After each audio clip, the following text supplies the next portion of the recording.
This past Valentine's Day, a school shooting took place in Florida where the perpetrator murdered 17 students and injured another 15 of them. And in this case, fortunately enough, they were able to capture and arrest the perpetrator who was behind the shooting. I don't even want to mention his name because I don't want to give him any sort of fame or notoriety that he was so desperate to receive from committing such a ridiculous act of violence. So what's up guys, Magic Knives here, and this is some Call of Duty World War II gameplay, knife only in the background. I get 2 10+ kill streaks in this game. Hope you enjoy them, but I'm going to be a little bit more serious in this commentary. Whenever mass shootings or school shootings happen like this, people right away scream out for more gun control, more universal background checks, more gun-free zones, and things like that. And the claim of, gun show loopholes, which doesn't actually even exist.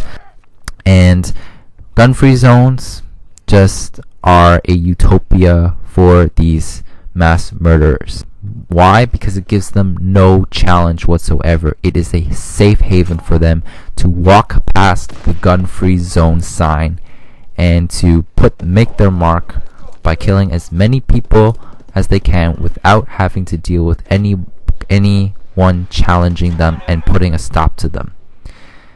By the time the police and first responders have showed up 10 or 15 or 20 minutes later, sometimes even longer, they have already made their mark and they are ready to be arrested, take their own life, or let the police kill them.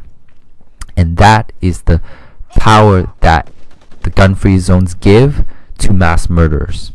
It makes kids and schools one of the most vulnerable places for mass shootings to happen. And that is why gun-free zones do not work. So there are 3 things that can be in place: metal detectors, armed guards, and even allowing teachers to arm themselves if they choose to do so. Some of these things are already in place in more inner city areas or rough areas. Some of these are already in place and they have been working effectively. However, in suburban areas that's not the case. And the reason is that people are afraid of the idea that having security guards or metal detectors is too intimidating, it's too scary for them to deal with.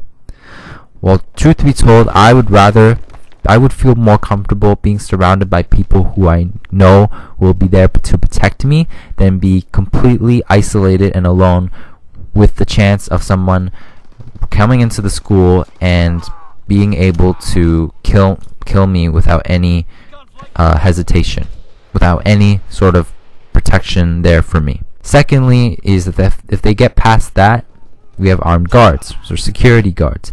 And I'm talking about a concealed carry. You wouldn't even realize it unless you actually ask the security guard, which he probably wouldn't even be allowed to answer, that he actually carries a concealed weapon. So it's totally unbeknownst to students if they are doing concealed carry to be there if what happens, a lunatic walks through the door, sets off the alarm, and they are already there to protect the students and stop the shooter from trying to commit a mass murder. Police response takes about 15 to 20 minutes, sometimes even more. So by the time those minutes have passed, the mass murderer has already done what he has to do. He's already gained his notoriety that he so is willingly to die for in order to make a mark in his life. So at that point he doesn't even care. He's fine with just killing himself or letting the police kill him or arrest him. He doesn't care that the fact that you're now here, it just means that you gave him enough time to do what he wants to do. In addition to that, if that's still not enough, then let the teachers have the option to arm themselves. Teachers should be the ones that we can trust, that are there to protect the students from any harm that the perpetrator might bring upon the kids. Kids are the young generation. They are the ones that need to be protected because they are our future for this world. And leaving them completely vulnerable with the chance of having a lunatic or mentally ill person come into the school and end their lives prematurely is doing no good for our future society, let alone for their parents who have to live with the fact that their child wasn't able to reach a fulfilling life ahead of them, all because we are so against the idea of putting the proper measures in order to protect them from the evil people that exist in this world. As much as we care about the safety and future of our kids and society, we do not live in a utopia. We live in a society where evil people exist and where they will do whatever it takes to commit mass murder and make a mark for themselves and make themselves infamous on what they were able to accomplish because of these ridiculous gun laws that are in place. And for more on that, I'm going to leave 2 links for you guys. His name's Colion Noir. He is one of the best NRA spokesmen that I am aware of. So please, if you are more interested in this topic, please check out those 2 videos in the description below. Please let me know what your thoughts are in the comments below. Hope to see you guys in my future videos. Peace out.